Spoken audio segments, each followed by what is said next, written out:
Bonsoir frères et sœurs, soyez les bienvenus sur la chaîne La Sentinelle de Prière. J'espère que chacun et chacune d'entre vous se porte bien en ce début de semaine. Ce soir, ce sera l'équipe de louanges de Colmar qui va nous conduire dans ce temps de louange, dans ce temps d'adoration, dans ce temps de cœur à cœur avec Dieu. Ensuite, nous aurons ensemble un temps de prière et d'intercession pour différents sujets qui vous seront proposés à l'écran, que vous puissiez prendre toute votre place, prier avec moi et intercéder pour tous ces différents sujets. Je vous dis donc à tout à l'heure et bon temps de louange. Bonjour, bienvenue à notre culte. On espère que vous allez tous bien. On est vraiment heureux de passer ce moment de louange avec vous. Et vraiment, on espère qu'il vous fera du bien, qu'on va pouvoir passer un bon moment avec le Seigneur. Et on vous propose de commencer par ce chant « Oui, règne en moi ».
Alors, deux petits passages pour introduire le chant suivant. Donc, le premier, c'est Michée 7 au verset 7.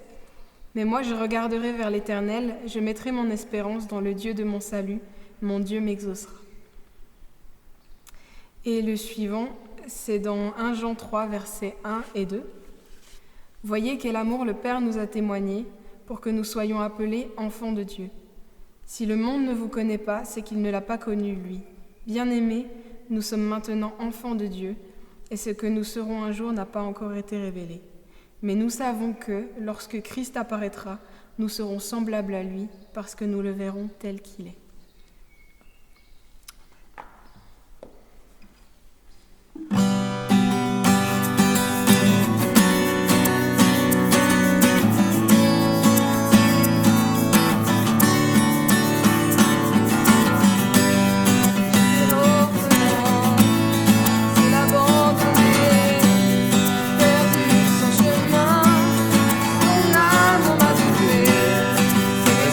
Ton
restaure en vivant les morts.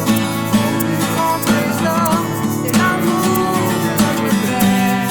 Au feu qui dévore, baptise-moi encore, esprit avec corps, l'amour de notre Père.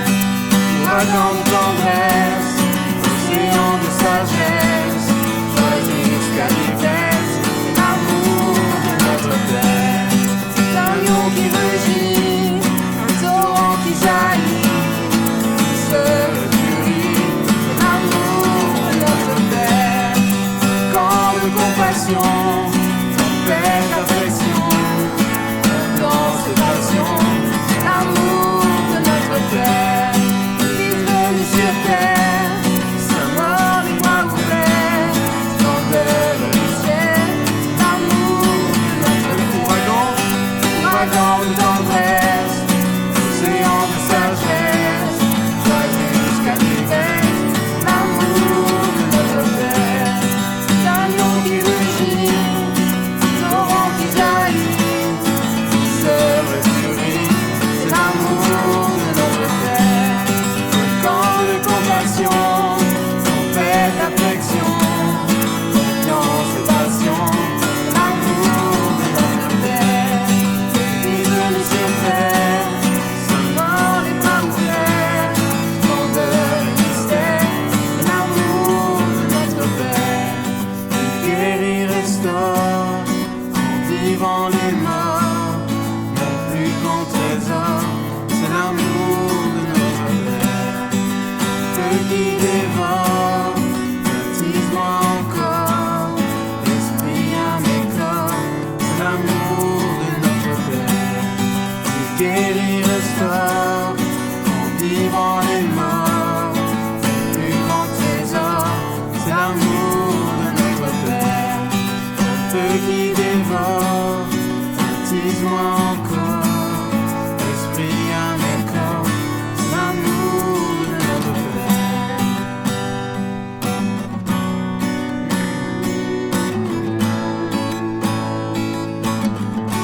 L'amour de notre Père.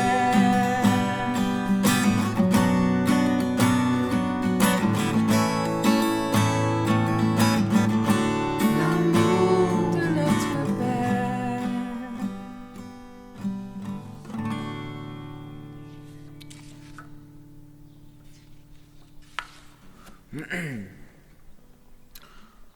Vraiment s'abandonner aux pieds de Jésus.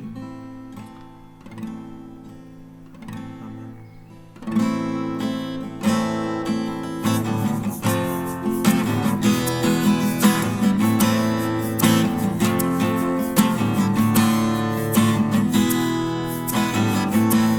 À tes pieds, je dépose mes fardeaux. À tes pieds,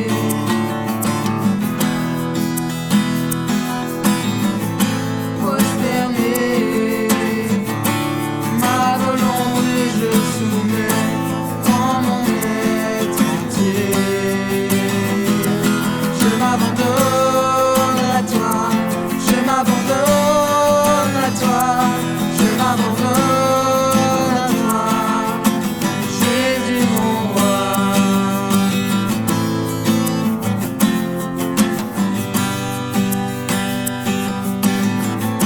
Me voici,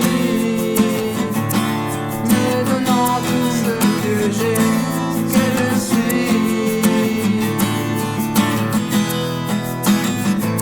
Que ma vie soit sensible à tes souhaits.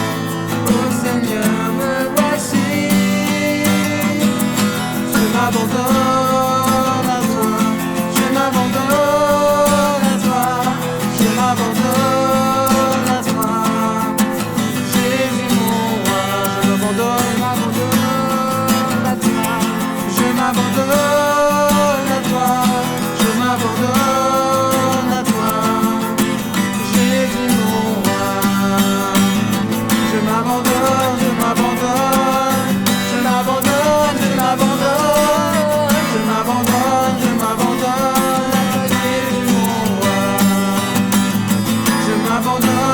m'abandonne, je m'abandonne, je m'abandonne, je m'abandonne, je m'abandonne à toi Jésus mon roi. Je m'abandonne à toi, je m'abandonne à toi, je m'abandonne à toi. Jésus mon roi, bonne foi, je m'abandonne à toi, je m'abandonne à toi, je m'abandonne à toi. Jésus mon roi, je m'abandonne, je m'abandonne, je m'abandonne, je m'abandonne, je m'abandonne, je m'abandonne à toi Jésus mon roi. Je m'abandonne, je m'abandonne, je m'abandonne, je m'abandonne, je m'abandonne, je m'abandonne à toi Jésus mon roi. Amen Seigneur. Merci c'est vrai Seigneur pour ton amour Seigneur. Merci parce que tu es incroyablement grand Seigneur, tu as un amour incroyablement immense Seigneur. Seigneur, je veux vraiment m'abandonner Seigneur entre tes mains Seigneur. Je veux vraiment que toute ma vie t'appartienne, Seigneur. Oh Seigneur Jésus, viens Seigneur, oh Seigneur, diriger ces moments. Seigneur, viens me diriger, Seigneur. Jésus, oh c'est vrai, on veut s'abandonner à toi. Amen. Jésus.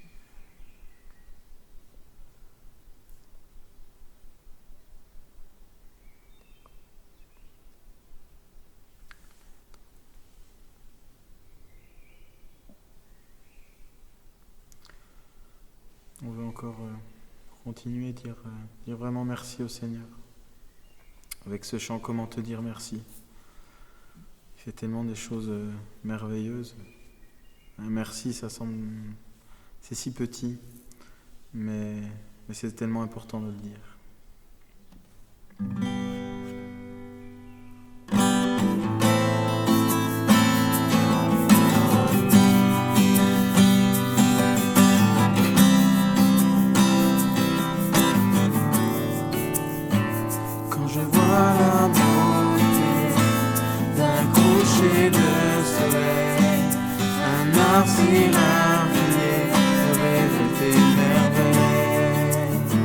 Quand je sens l'immensité du mystère des galaxies, mon cœur est bouleversé par l'amour du Dieu infini.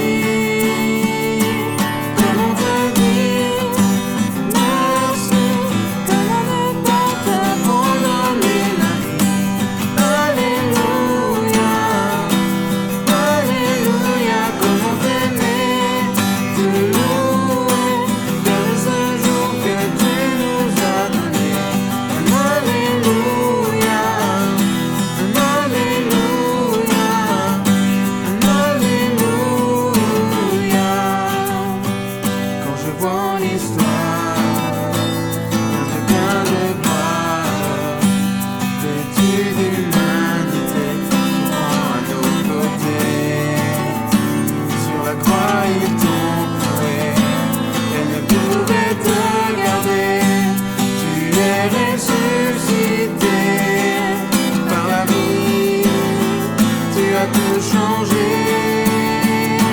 Comment te dire merci, comment ne pas t'abandonner ma vie. Alléluia, Alléluia, comment t'aimer, te louer, faire de ce jour que tu nous as donné. Alléluia, Alléluia, Alléluia. Comment te dire merci, comment ne pas t'abandonner ma vie. Alléluia, Alléluia, comment t'aimer, te louer, faire de ce jour que tu nous as donné. Alléluia, Alléluia, Alléluia.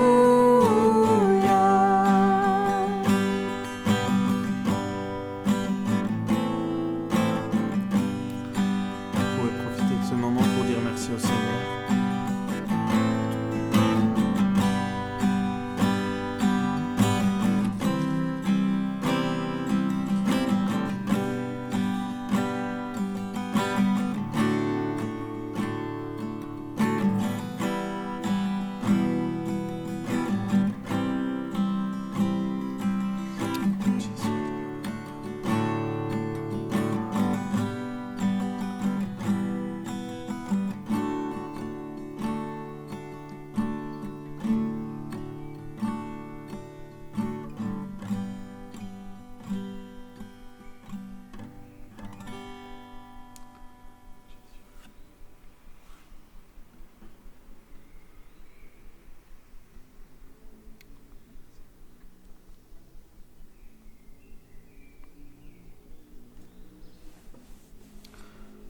On va prendre ce chant quand tu parles.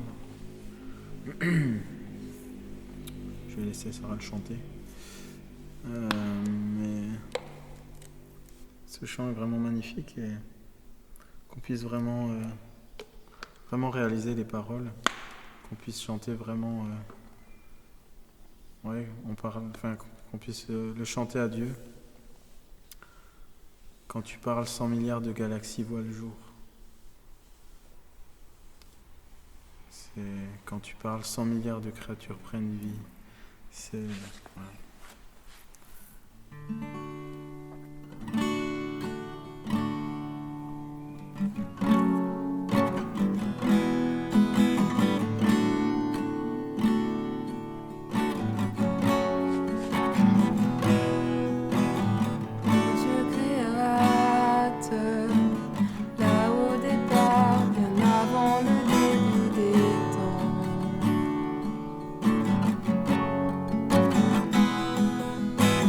Sans point de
mesurer ton grand amour.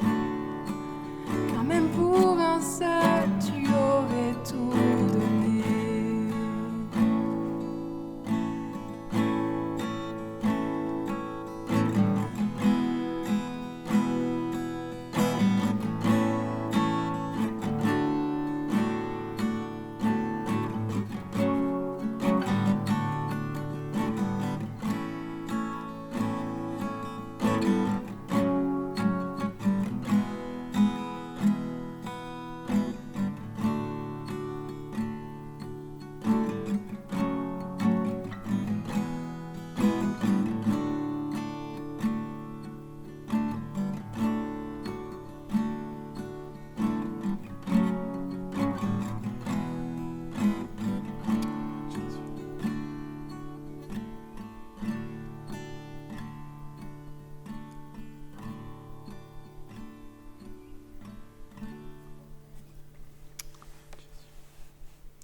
C'est vrai, Seigneur.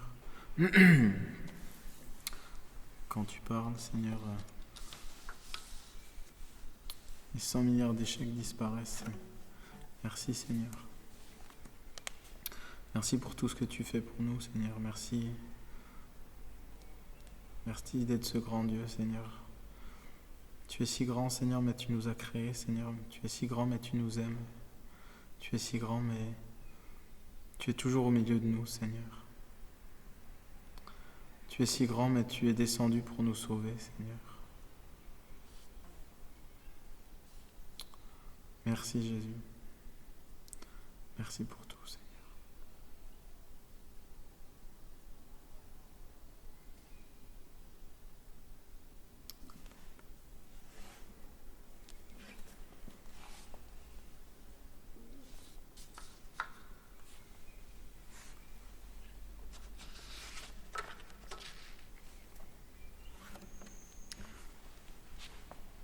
On va terminer avec ce chant « Merci pour la croix ».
Merci pour la croix.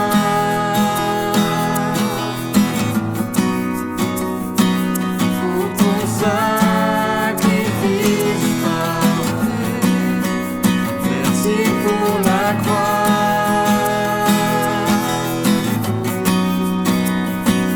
Pour ton amour si grand et vrai. Tant de haine et de violence.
Merci pour la croix,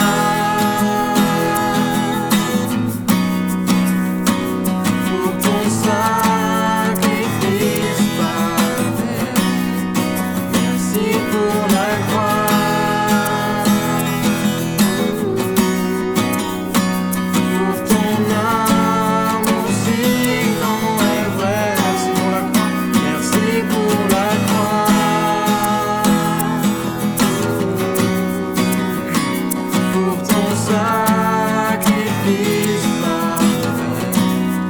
Merci pour la croix.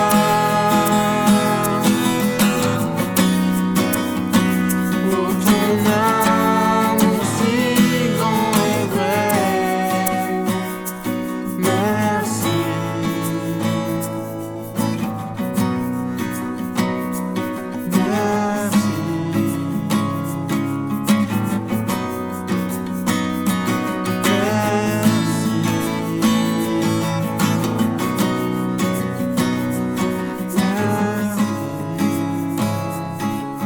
Merci.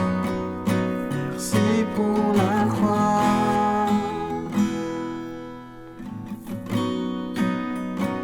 pour ton sacrifice parfait. Merci pour la croix,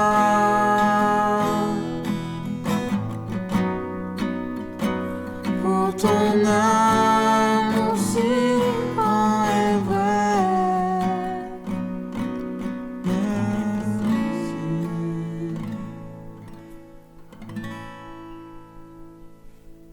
Merci à toute l'équipe de Colmar pour ces moments de louange et d'adoration. Que Dieu vous bénisse et vous renouvelle. En introduction à ce temps de prière, j'aimerais vous inviter à regarder avec moi une courte vidéo de l'AEP, l'Action évangélique de Pentecôte.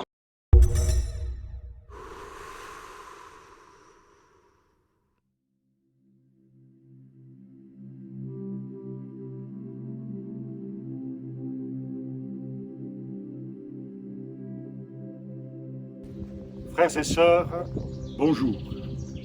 J'aimerais à nouveau vous remercier quant à la générosité dont vous avez témoigné à l'égard de vos frères et sœurs dans le besoin, en Asie du Sud, mais également à Cuba, en Cisjordanie et sur d'autres pays de la planète.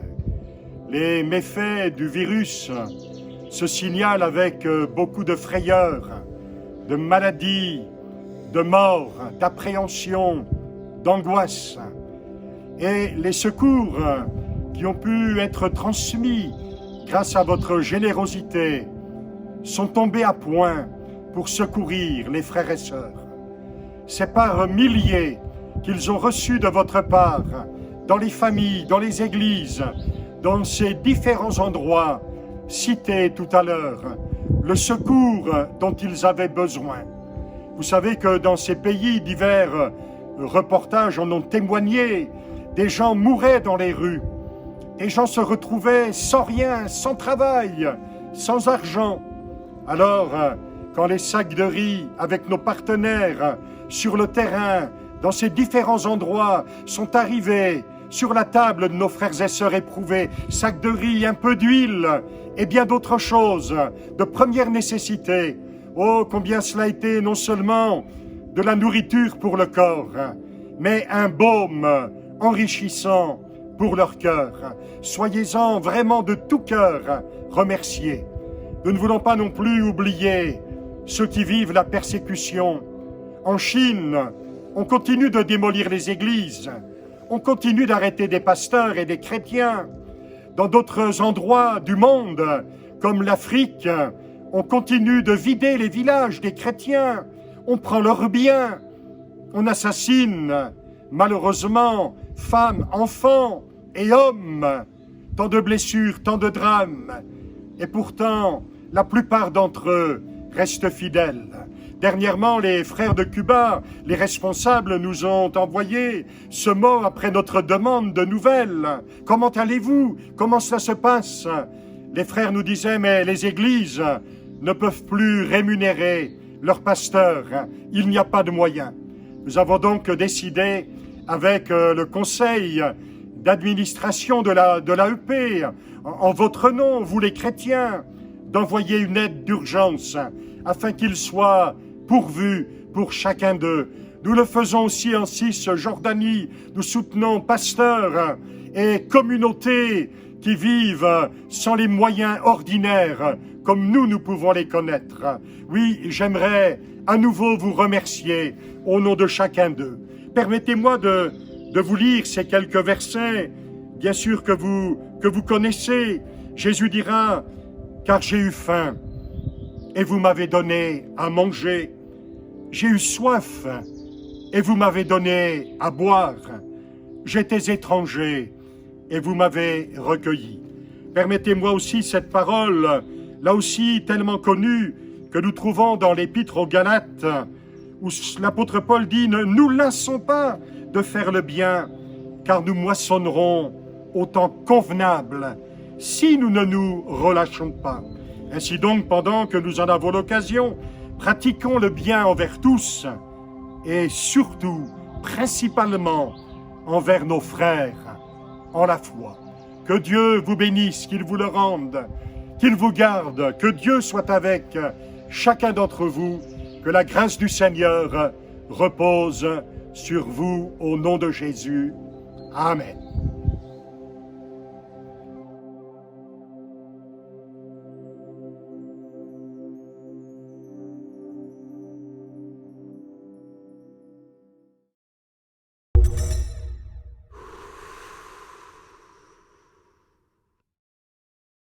Waouh! Quelle vidéo! Merci au pasteur Claudio pour ces moments aussi qui nous partage de toute l'œuvre qui est faite auprès des églises persécutées et des frères et sœurs qui sont en situation parfois si difficile. Prenons, chers amis, quelques moments, quelques instants pour prier ensemble, pour intercéder. J'aimerais vraiment vous inviter là où vous êtes, à la maison, derrière votre écran de téléphone, de téléviseur, d'ordinateur, de prendre ces moments pour intercéder, pour chercher le cœur de Dieu. Peut-être ne pas regarder forcément ce qui se passe à l'écran, mais simplement vous tenir au pied du Maître et de lui demander son intervention et toute sa grâce. Prions ensemble quelques instants. Seigneur Jésus, je te bénis ton nom parce que tu es ce Dieu éternel. Je te rends grâce car je sais que tu entends nos cœurs, tu entends nos prières. Tu entends, Seigneur, même le soupir de nos cœurs. Seigneur, j'élève ma voix pour te dire simplement merci. Merci pour qui tu es. Merci pour ce que tu as fait dans nos vies, pour ce que tu as fait dans nos cœurs. Merci parce que tu œuvres en nous chaque jour. Chaque jour, tu nous accompagnes. Chaque jour, tu veilles. Chaque jour, tu renouvelles. Je te dis merci, Père, parce que tu soutiens tes enfants. Seigneur, tous ceux et celles qui, Seigneur, pour la cause de ton nom, Seigneur, sont persécutés, maltraités, malmenés. Seigneur, merci de les bénir, de les encourager, de les soutenir, de soutenir toutes ces églises où ton nom est prêché. Te prions de les entourer de ta grâce et de ta bienveillance. Nous te prions de les entourer de ton amour et de ta majesté. Je te prie, Seigneur, que dans ces temps de sujets de prière qui vont être partagés, tu puisses, Seigneur, te glorifier et te manifester. Merci, merci de faire ton œuvre, merci de manifester ta gloire et merci de manifester ta puissance. Au nom de Jésus, Amen.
Gloire à Dieu pour ce temps que nous avons pu prendre à prier ensemble et à prier également les uns pour les autres, même si l'écran place entre nous une certaine distanciation.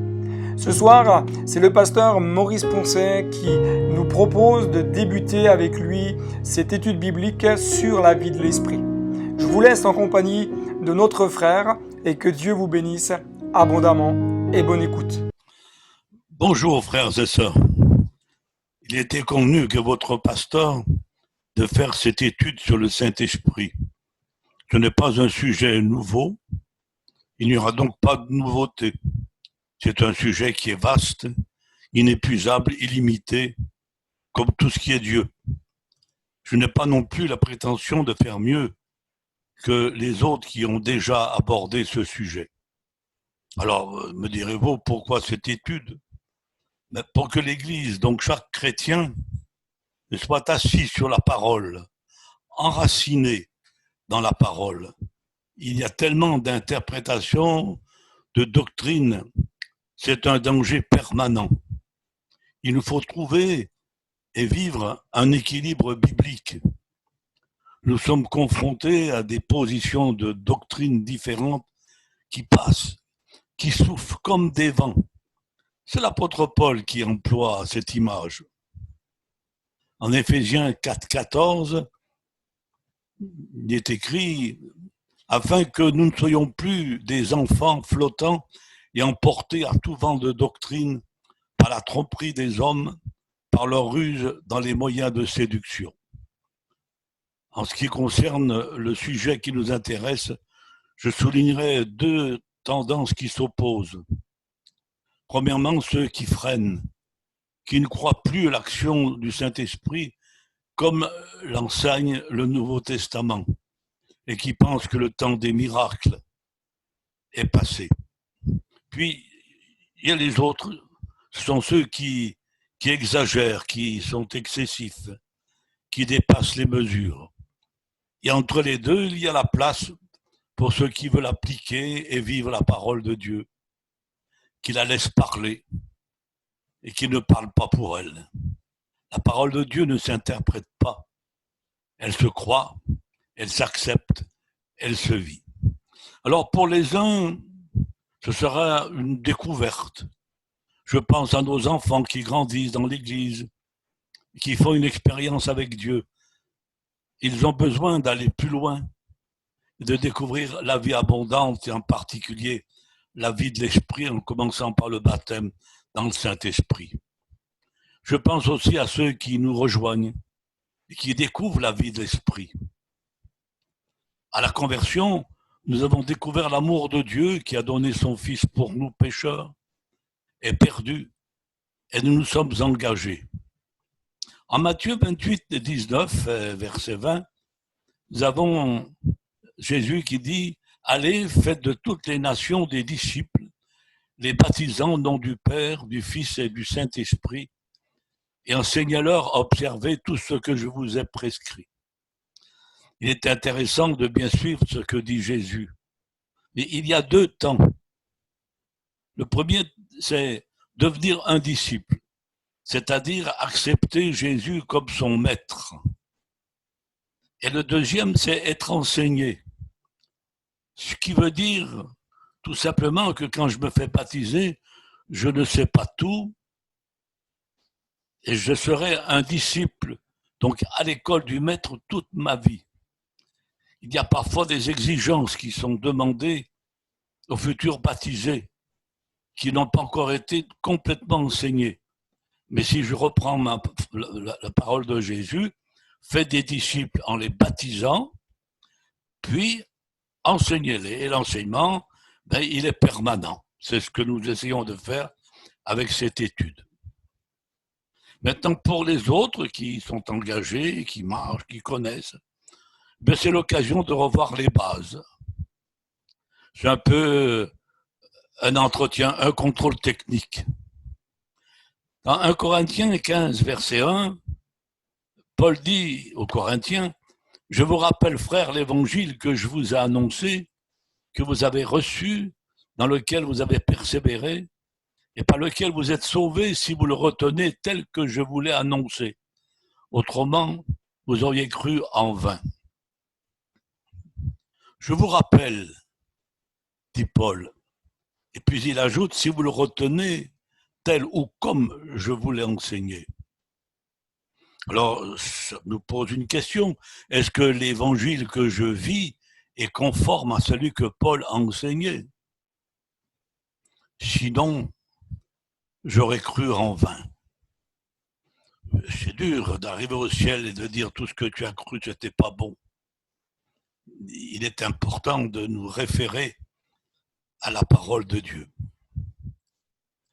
Paul, dans cet épître aux Corinthiens, règle des problèmes, des sujets importants avec l'Église. Et puis, tout d'un coup, il a comme un message d'évangélisation où il rappelle les premières bases à ces chrétiens qu'il est en train d'enseigner. C'est pratiquement le credo. Il ne craint pas de revenir sur des choses simples. Il ne craint pas d'ouvrir une parenthèse à son enseignement. En Philippiens 3.1, c'est toujours Paul, s'adressant aux Philippiens, qui leur dit « Je ne me lasse pas de vous répéter les mêmes choses ». Il n'a pas demandé aux Philippiens si ça les lassait.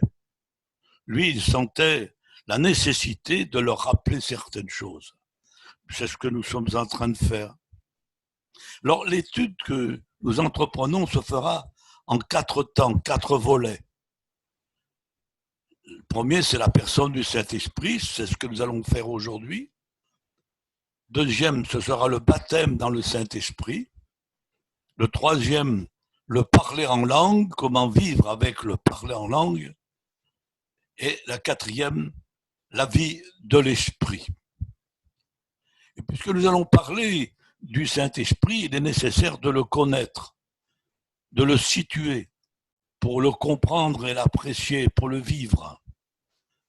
Donc la nécessité est de commencer par l'étude sur la personne du Saint-Esprit. Le Saint-Esprit n'est pas seulement une manifestation, un vent, une puissance, ce qu'il est, mais plus, il est une personne, et plus encore, une personne divine. Le mot esprit vient de l'hébreu rua, R-U avec un accent circonflexe, A-H, qui se traduit par souffle, vent, haleine, donc le souffle de Dieu. Ou du grec pneuma, qui aussi donne souffle, ou du latin spiritus, qui donne esprit. Ceci est vrai tant pour l'esprit de Dieu, le Saint-Esprit, que pour l'esprit humain, c'est le même mot qui est employé. Mais nos versions font la différence en mettant une majuscule lorsqu'il s'agit du Saint-Esprit. Il y a quelques petits manques, quelques petits ratés, mais d'une façon générale, c'est tellement utile. Alors, le Saint-Esprit, une personne divine. Nous lisons en Jean 14, verset 16, « Et moi je prierai le Père, et il vous donnera un autre consolateur, afin qu'il demeure éternellement avec vous, l'esprit de vérité que le monde ne peut recevoir. » Jésus le présente en disant un autre. Un autre que qui? Un autre que lui-même. Le mot qui a été traduit par consolateur est en grec parakletos, en latin paraclète, qui a une palette d'interprétations que nous trouvons avec les autres versions. Aide, soutien, défenseur, avocat, conseiller, et puis d'autres encore adjectifs. C'est le même mot qui est employé pour Jésus en 1 Jean 2, verset 1. Jean dit ceci, « Mes petits-enfants, je vous écris ces choses afin que vous ne péchiez point. Et si quelqu'un a péché, nous avons un avocat auprès du Père, Jésus-Christ le juste. » Ici, le paraclète a été traduit par avocat, Jésus qui plaide pour nous. Voilà pourquoi Jésus, présentant le Saint-Esprit, dit un autre, puisque c'est le même mot paraclète qui est employé pour l'un comme pour l'autre. L'évangile, c'est la bonne nouvelle. Non pas seulement une bonne nouvelle comme s'il y en avait d'autres, mais c'est la bonne nouvelle. Et cette bonne nouvelle, c'est l'amour de Dieu qui donne son Fils, c'est Jean 3,16. C'est Jésus qui meurt sur la croix, qui paye notre dette et qui nous réconcilie avec Dieu. J'aimerais que nous lisions dans Actes, chapitre 1, verset 1, une petite phrase qui peut nous échapper. C'est Luc, introduisant les actes des apôtres, dit ceci, ce que Jésus a commencé de faire.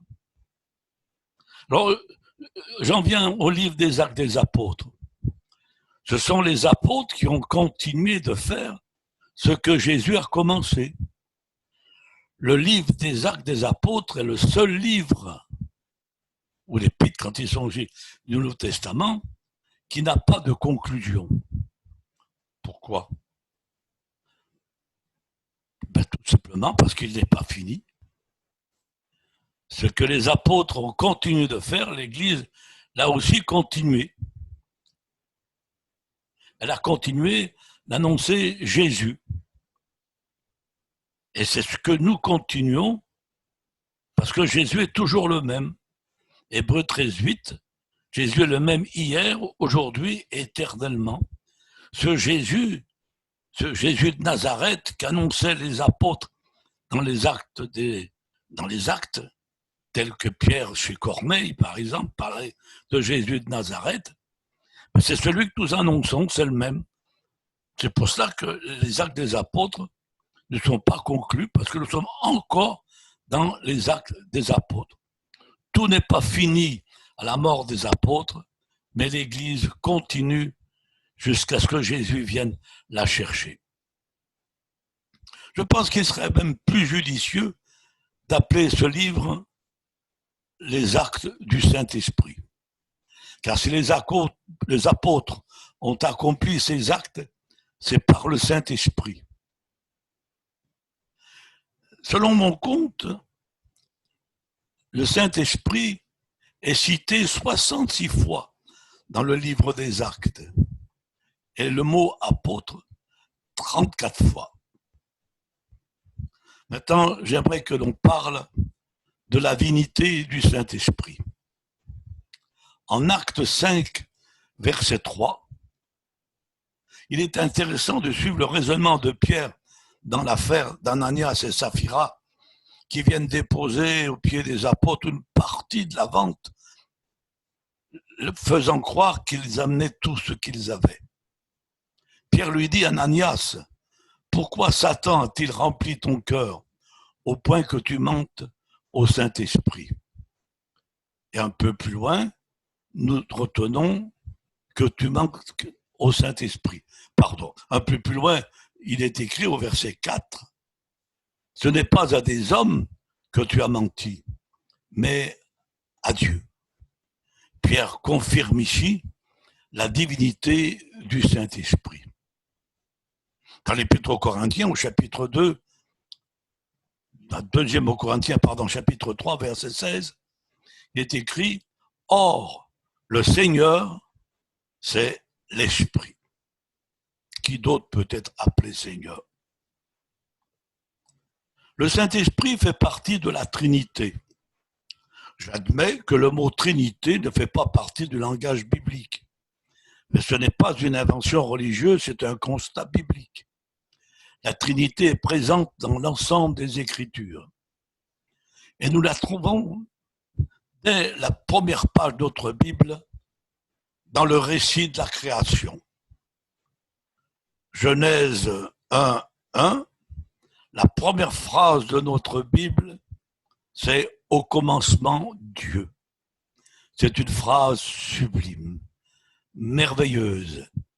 Elle est à l'ouverture de la parole. Mais elle peut engendrer une question.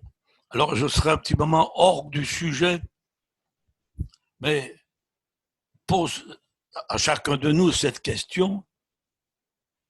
Dieu est-il au commencement de notre vie, au commencement de nos projets, au commencement de nos ambitions, voire au commencement de notre journée.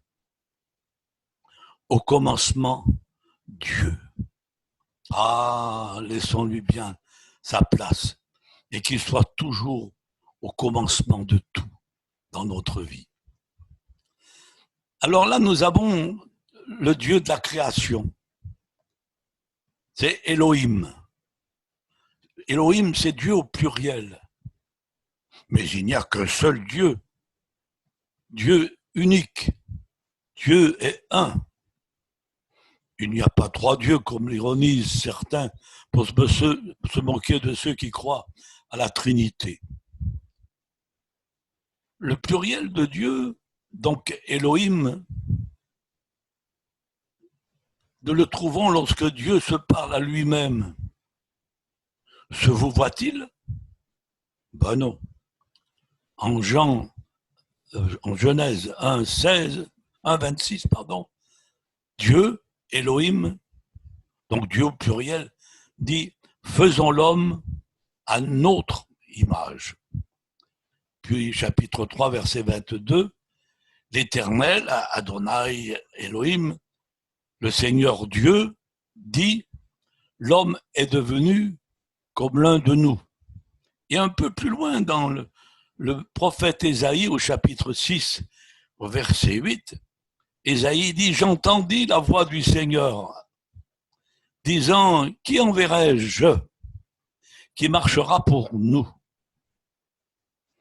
Remarque, c'est qu'Ésaïe a bien compris.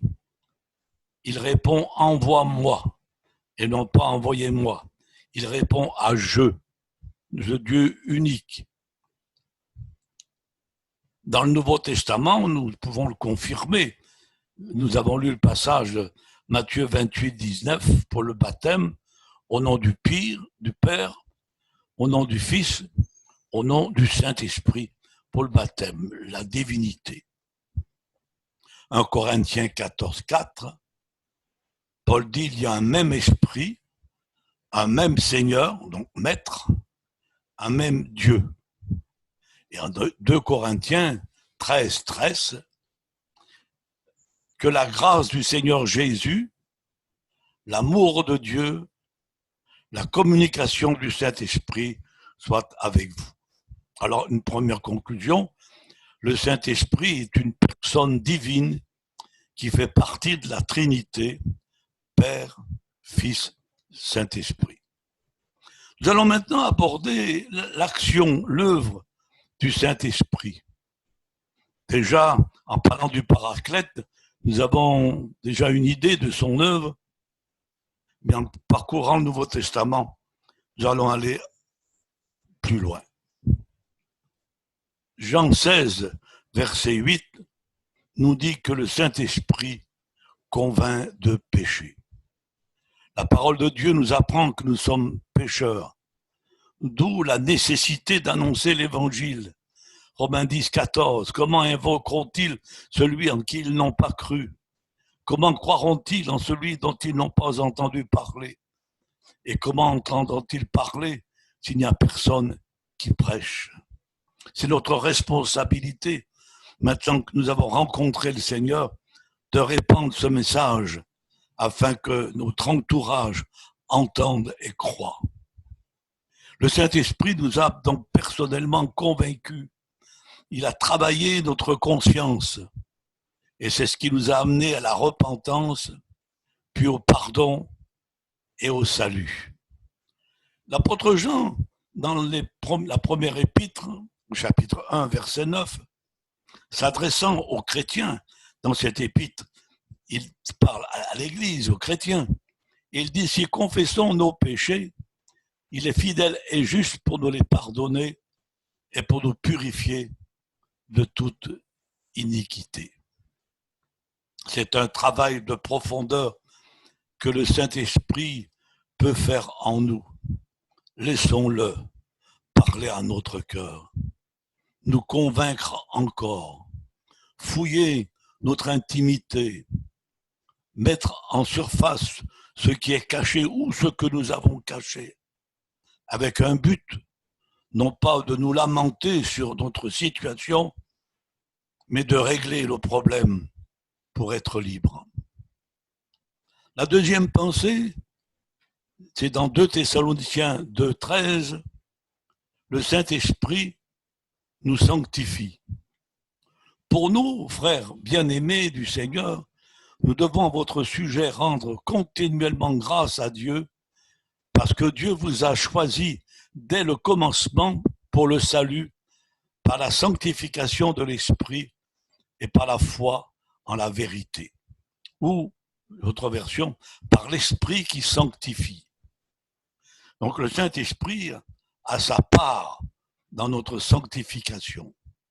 Avec la parole de Dieu, Jean 17, 17, c'est Jésus qui prie le Père et qui dit « Sanctifie-les par ta vérité, ta parole est la vérité ».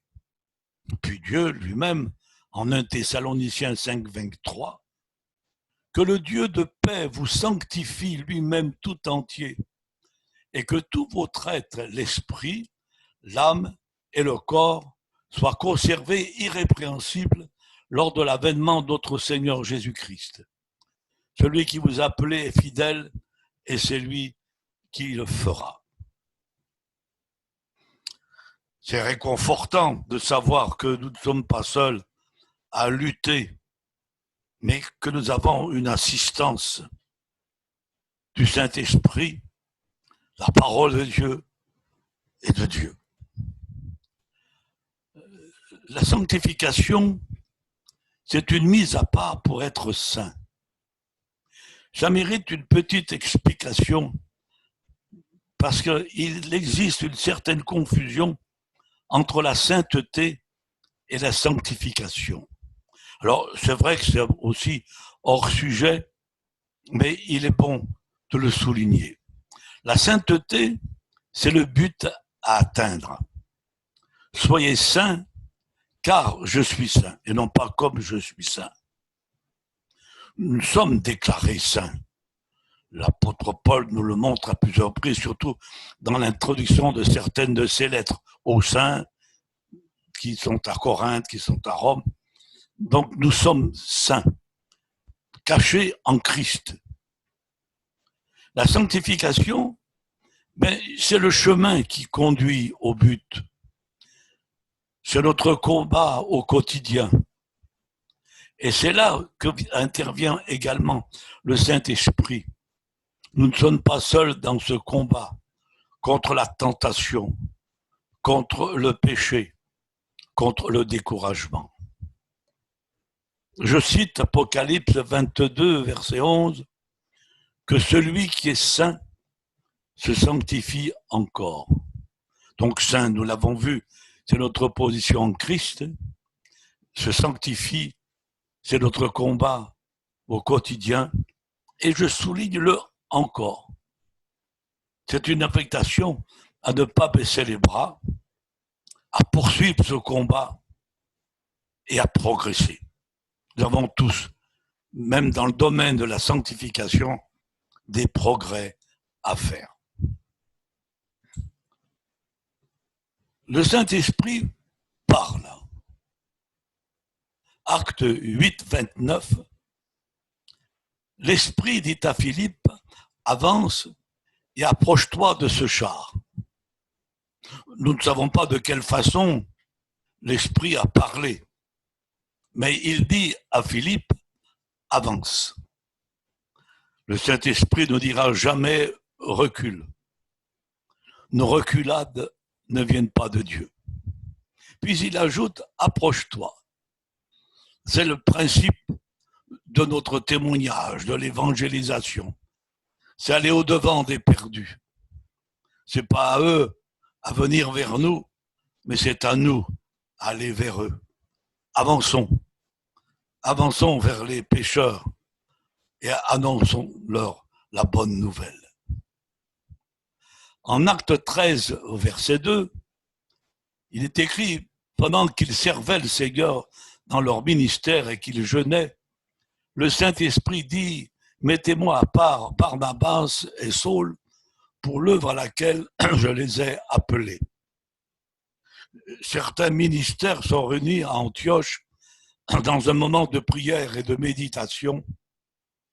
Et il y avait, entre autres, dans l'assistance, dans cette réunion, des ministères de prophètes, de ne pas confondre avec le don de prophétie. Et il est probable que ce soit par ces ministères que Dieu ait parlé. Mais les moyens sont nombreux pour le Saint-Esprit de nous parler. Il n'est jamais à court d'idées. Ce n'est pas toujours de manière audible, c'est-à-dire avec nos oreilles, ce qui n'est pas complètement exclu. Mais il peut déposer une pensée dans notre cœur, mettre en relief un passage de la parole de Dieu dans notre lecture, illuminer, puis qui nous interpelle, qui nous parle particulièrement. Voire au cours d'une prédication que nous écoutons, un passage qui nous est précieux, qui s'adresse à nous directement, aussi par un don du Saint-Esprit, soit dans nos rassemblements, soit par la manifestation d'une parole de sagesse, d'une parole de connaissance, d'une révélation. Soyons attentifs, Dieu a tellement moyen par le Saint-Esprit de s'adresser à nous. Le Saint-Esprit rend témoignage à notre esprit. Romains 8, verset 16.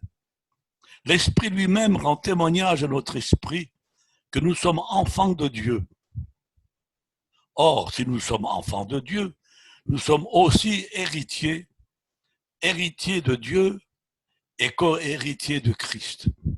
Ici, c'est clair, ce n'est pas nos oreilles qui entendent, mais c'est notre être intérieur, c'est notre dedans.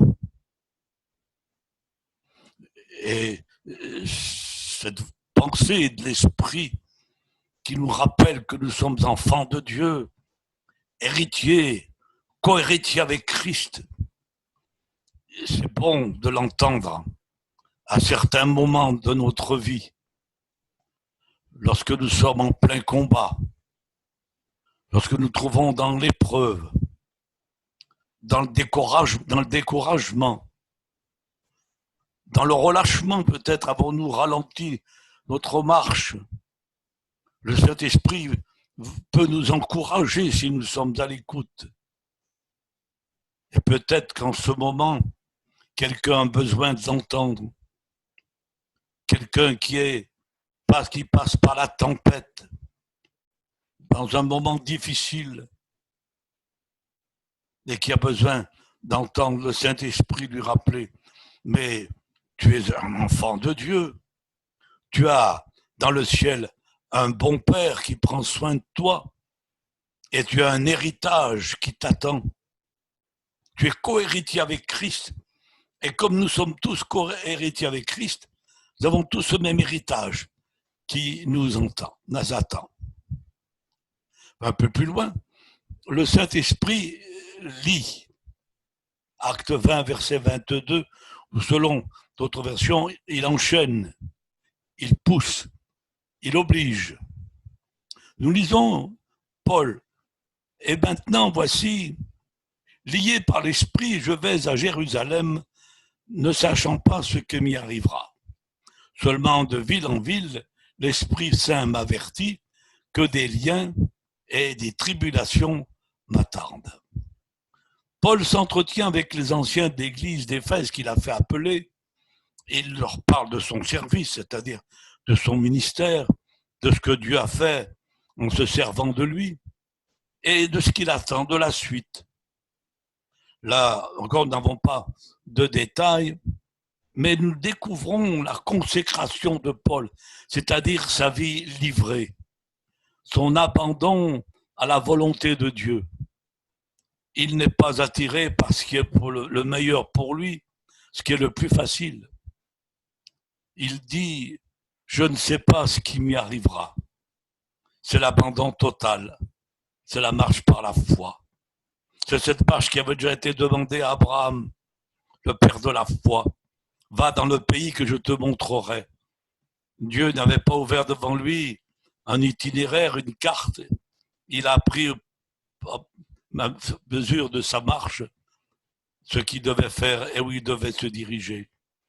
C'était vrai pour l'apôtre Paul, mais ce doit être vrai pour chacun de nous, notre vie livrée.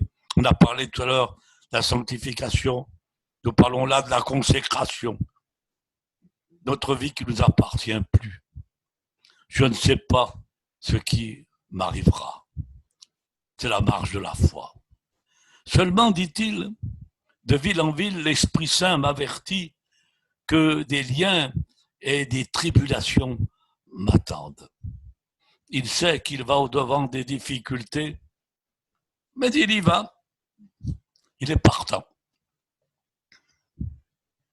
Nous remarquons qu'il ne sait pas tout, comme nous l'avons dit, mais c'est de ville en ville que Dieu l'avertit. Donc c'est un exemple extraordinaire de consécration, de vie livrée, d'abandon, de marche par la foi. Je ne sais pas ce qui m'arrivera. Mais dans tout cela, il le fait aussi parce que le Saint-Esprit le pousse. Le Saint-Esprit parfois l'oblige. Le Saint-Esprit le lie parce qu'il s'est abandonné. Laissons-nous lier, laissons-nous pousser par le Saint-Esprit.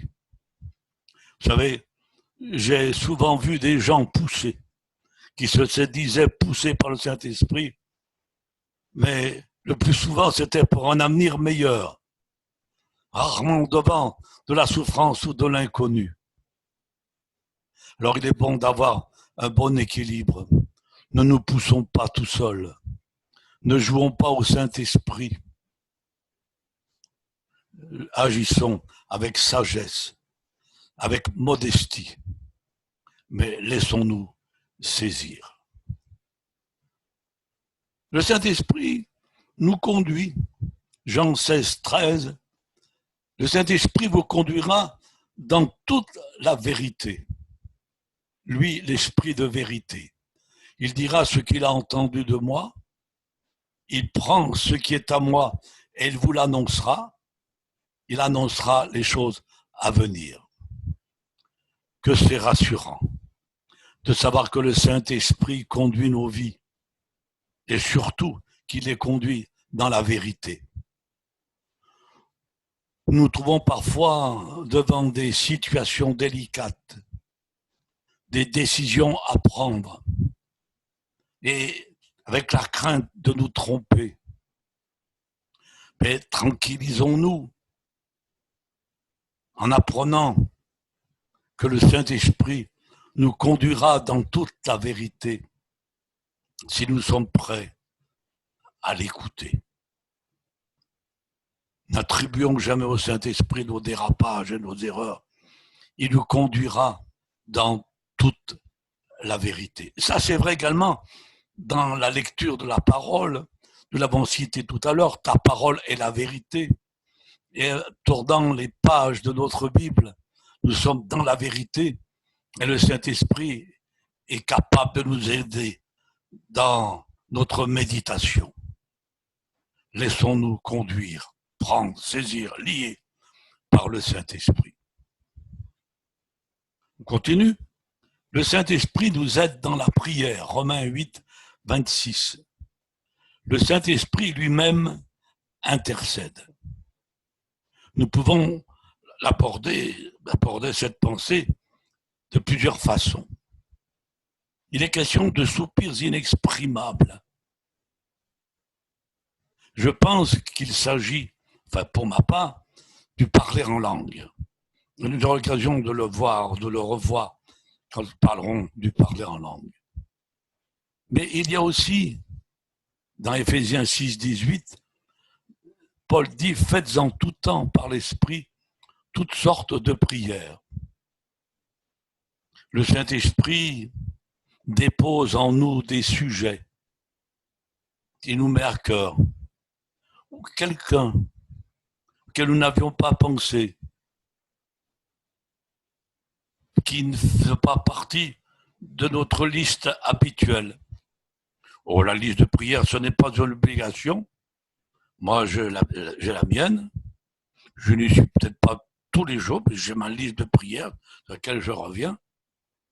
Puis, il y a les sujets qui viennent à cœur au cours du moment de prière. Ça, c'est le Saint-Esprit qui nous aide dans la prière. Comme je l'ai déjà dit, cela n'exclut pas la liste de prière. J'ai l'impression que lorsque l'apôtre Paul dit « Priez pour moi », il nous dit « Ajoutez-moi à votre liste de prières ». Continuons. Le Saint-Esprit distribue les dons. 1 Corinthiens 12, verset 11. Il est nécessaire de faire une lecture un peu longue pour comprendre la phrase que nous voulons mettre en évidence. Or, à chacun, la manifestation de l'Esprit est donnée pour l'utilité commune. En effet, à l'un est donné par l'Esprit une parole de sagesse, à un autre une parole de connaissance selon le même Esprit, à un autre la foi, c'est-à-dire le don de la foi, par le même Esprit, à un autre le don des guérisons, par le même Esprit, à un autre le don d'opérer des miracles, à un autre la prophétie, à un autre le discernement des esprits, à un autre la diversité des langues, à un autre l'interprétation des langues. Un seul et même esprit opère toutes ces choses, les distribuant à chacun en particulier comme il veut. Il était donc nécessaire de lire le contexte pour comprendre la dernière phrase, l'esprit qui donne comme il veut. Je ne m'étendrai pas beaucoup sur ce sujet, mais je mettrai en évidence que le Saint-Esprit, qui est une personne divine, a sa propre volonté et qu'il donne à chacun comme il veut. Les dons ne sont pas donnés selon nos aspirations, nos désirs, voire nos caprices, nos ambitions. Ils nous sont donnés selon la volonté du Saint-Esprit, les distribuant à chacun en particulier comme il veut. Que j'apprenne à me réjouir du don spirituel que Dieu m'a confié. Même si ce n'est pas celui que j'aimerais pratiquer, que celui que Dieu m'a confié, je le fasse avec bonheur, avec joie, pour servir le Seigneur. Parce que n'oublions pas que les dons spirituels, et ça le retrouve en plusieurs reprises dans le chapitre 14, la première aux Corinthiens, sont utiles pour l'édification de l'Église. Nous allons arriver à la conclusion que nous pourrions développer, mais je vous laisserai faire ce développement, bien qu'il y ait des choses que nous avons déjà vues. Je ne veux pas alourdir ce message, mais parler de la sensibilité du Saint-Esprit. Nous avons vu en Acte 5, verset 3, que nous pouvons lui mentir. On ne le trompe pas. En Acte 5, verset 9, nous pouvons le tenter. En Acte 7, verset 51, c'est Étienne qui, s'adressant au peuple, particulièrement aux religieux qui sont devant lui, qui l'accusent et qui vont le lapider, il leur dit qu'il s'oppose au Saint-Esprit. On peut s'opposer à l'action, aux pensées, aux paroles, à la conduite du Saint-Esprit. Éphésiens 4, verset 30, l'apôtre dit « N'attristez pas le Saint-Esprit de Dieu ». On peut engendrer de la tristesse, et cette tristesse, nous la ressentons nous-mêmes quand nous sommes dans un état de désobéissance, quand nous sommes écartés. Puis, en conclusion, avec Apocalypse 22, verset 17, nous pouvons être associés au Saint-Esprit en disant « Viens, Seigneur ». l'esprit et l'épouse disent viens. Oh, laissons-nous saisir dans cette aspiration, non pas seulement au jour de détresse, au jour d'épreuve, au jour où tout semble s'écrouler, alors on dit Seigneur viens. Non, même au jour où tout va bien, laissons le Saint-Esprit se saisir de nous et nous faire désirer ce jour béni de la rencontre. Associons-nous au Saint-Esprit, que l'épouse dont nous faisons partie dise viens, Seigneur. Que Dieu vous bénisse et que chacun soit enrichi. Et je vous donne rendez-vous pour le prochain volet où nous parlerons du baptême dans le Saint-Esprit. Amen. Merci au pasteur Maurice Poncet pour le démarrage de cette étude. Et le deuxième volet qui porte sur le baptême du Saint-Esprit vous sera proposé le 21 juillet à 19h30. Notez bien cela dans vos agendas. Soyez au rendez-vous. Mais soyez également au rendez-vous dimanche prochain dès 9h45 pour un temps de chat sur la chaîne La Sentinelle de Prière, un temps où on peut se saluer les uns les autres, prendre des nouvelles des uns des autres. Vraiment, je vous encourage à être présent, à vivre ces temps de célébration ensemble. Je vous souhaite une bonne semaine à chacun et à chacune d'entre vous. Que Dieu vous bénisse abondamment et richement.